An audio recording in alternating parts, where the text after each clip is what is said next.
So it's with much kind of sadness that I have to say, in my opinion, America is done. It's over, and it's time to leave.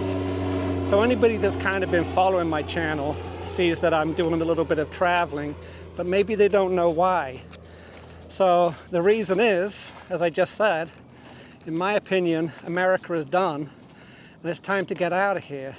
So I arrived in America in the late 1980s, and my first job was delivering pizza.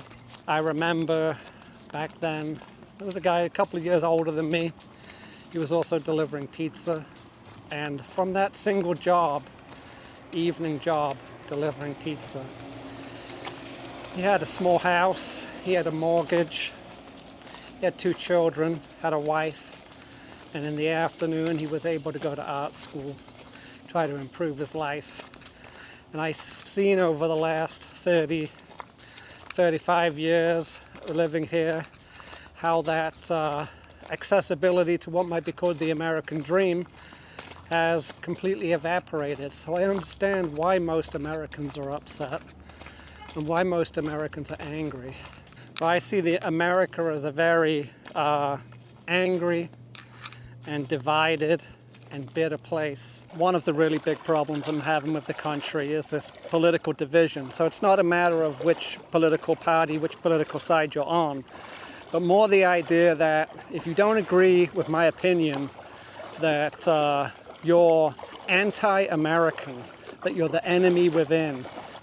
This division in the country, in the United States of America, this division is, it's horrifying. You have to, you got a new neighbor in the neighborhood, you kind of have to feel them out first to see which side they're on. Starting work with a new employee, you kind of have to feel them out a little bit first to see which side they're on.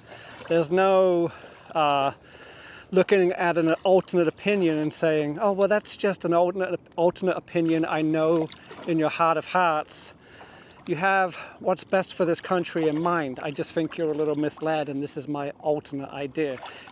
It goes, you don't agree with what I'm saying. That makes you the enemy. You should leave the country. Why do you hate America so much? And then there's the people that are so entrenched in their position that they've got to be really vocal about it or try to rub it into somebody else's face. They're on the extreme of the extreme, loud, vocal, looking for a fight. That idea that America is the place that you can come to and create a better life for yourself and for your family, or the idea that America fights for the downtrodden, for the disenfranchised, and that everybody is equal here, has, sadly, that's just a thing of the past.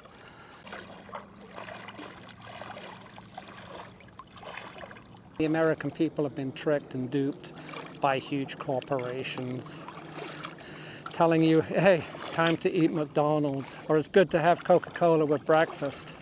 A real government, a government for the people and by the people, would care about its citizens.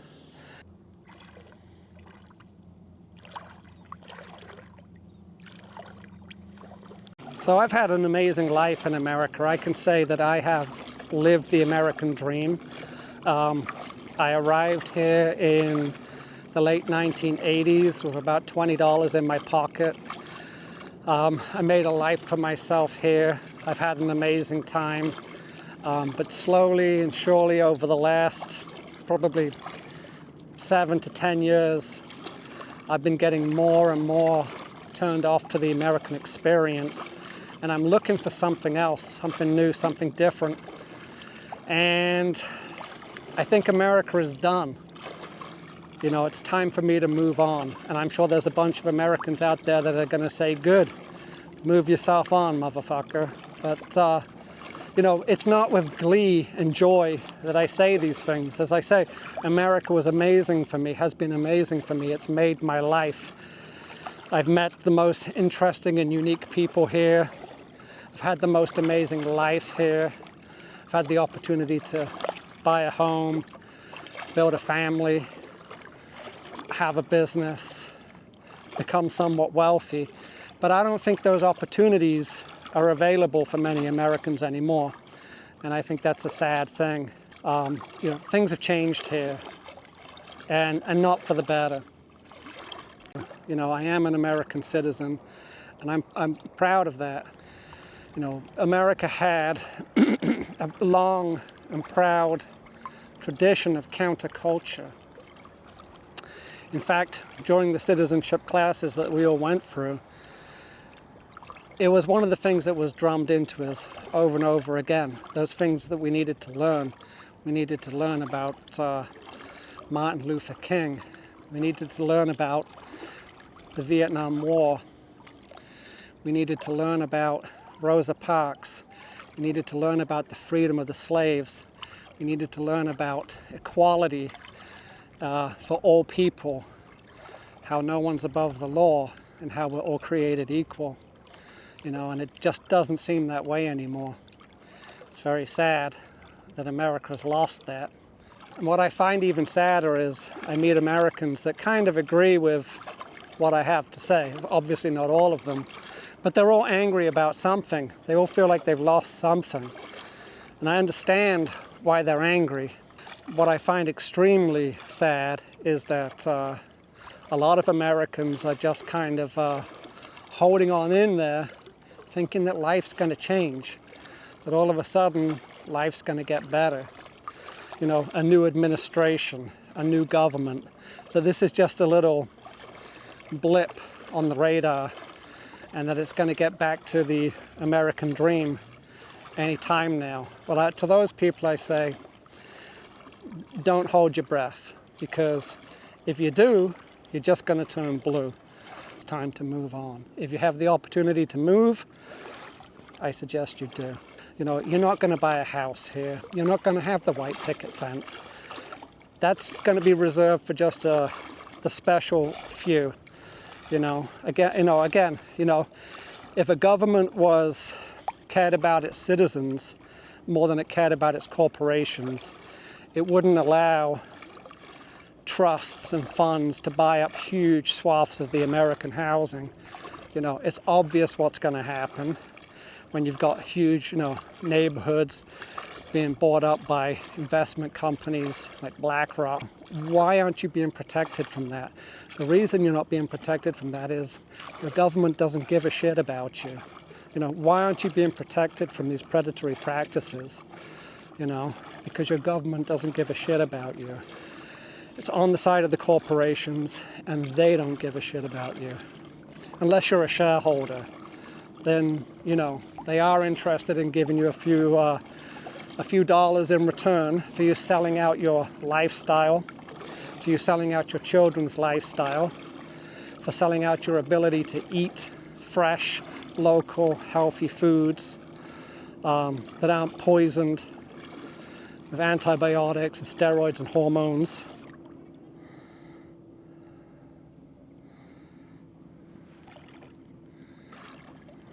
Any kind of decent health care, any kind of decent education, all those things are gone. Unless you want to go into massive amounts of debt. It used to be that if you worked 40 hours a week in this country, you could afford to live and enjoy a few things. Maybe take a vacation. Maybe take your wife out to dinner a couple of times a week. Maybe buy a new car. Maybe upgrade your house. All those things were accessible to Americans. They don't seem to be now. These people are giving up. They know there's nothing for them. I see a lot of people struggling. They're seeing what's wrong. They're hearing what's wrong. They're feeling what's wrong. They're not sure what to do about it. So they're just kind of treading water, holding their breath, waiting for something better to happen. And as I said, it's not coming, There may be a light at the end of the tunnel. It's probably a train, You're going to get crushed. These big corporations have got a stranglehold on this country. The government, they bought out the government. They're complicit with it. You know, the world's wealthiest people hoarding all the cash. Let's go back to the 1980s when I first arrived here. Back then, you know, maybe the average person made $50,000, $60,000 a year. But from that money, they could actually have a pretty decent life. And then an extremely wealthy person, you know, a sports personality, TV personality, a movie star, an industrialist, somebody that invented something new. You know, maybe they had 20 million, 30 million, 50 million. I mean, how rich was Steve Jobs back in those days? You know, how rich were these inventors of new technology? Yeah, they were wealthy in comparison to the middle class, but it wasn't as obscene as it is now. Now, you know, the average person's making another $20,000, $30,000 a year. Meanwhile, the cost of living, the cost of housing, the cost of food, the cost of education, the cost of healthcare has gone up dramatically. But the richest, the wealthiest, now they're not in the millions anymore. They're in the billions, the hundreds of billions. You know, more money than they know what to do with. More money than they deserve. Until we start taking the money from those rich, wealthy people and spreading it out amongst everybody, resetting this economy so that everybody gets a chance to live. Until that happens, which I don't think it's gonna happen, but until that happens, you know, America is just on a steady path to decline. Those rich people are not gonna give up their wealth voluntarily, just trying to hold on to what they've got, like some sick competition to see who can be the richest person in the world, see who can be the wealthiest person, see who can have the biggest yacht at the expense of the average, everyday working person. It's the nature of money and it's the nature of capitalism, unfettered, rampant capitalism, crushing the citizens of this country.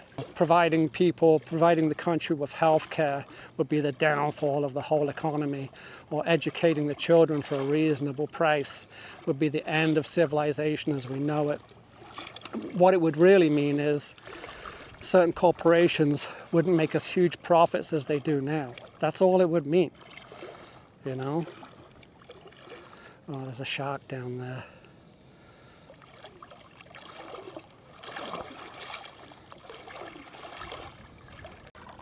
So what makes America truly great as a country? Or what made America truly great as a country? It wasn't the military might, and it wasn't the economic powerhouse. What makes America truly great as a country is its history. The way the country was formed, the way the Constitution was written, and then in earlier times, this proud history of counterculture, of government by the people, for the people, and most importantly, that America has always fought for the downtrodden and the oppressed and the disenfranchised, and that everybody was supposed to be included, an inclusive society without divisions, no matter your race, religion, or sexual orientation. You know, that from an outsider's perspective is what really makes America truly great. And unfortunately, it seems over the last couple of years, that's also just evaporated.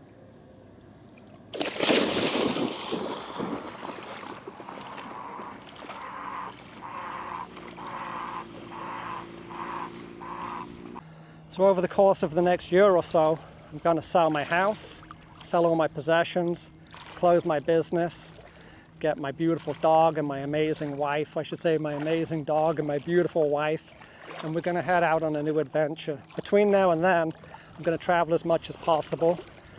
I already have a trip to Vietnam lined up and to travel in China a little bit more extensively. Hopefully I have time to get another trip to Colombia in. And come May, June, early June next year, I will have divested myself of everything I have here, and I'll be able to really start out on this new adventure. So I assume that if you've made it this far through the video, that you either, think I'm a dickhead and can't stand me, or you have similar feelings to what I have, and you're looking for your exit from this country. So again, please like, follow, subscribe.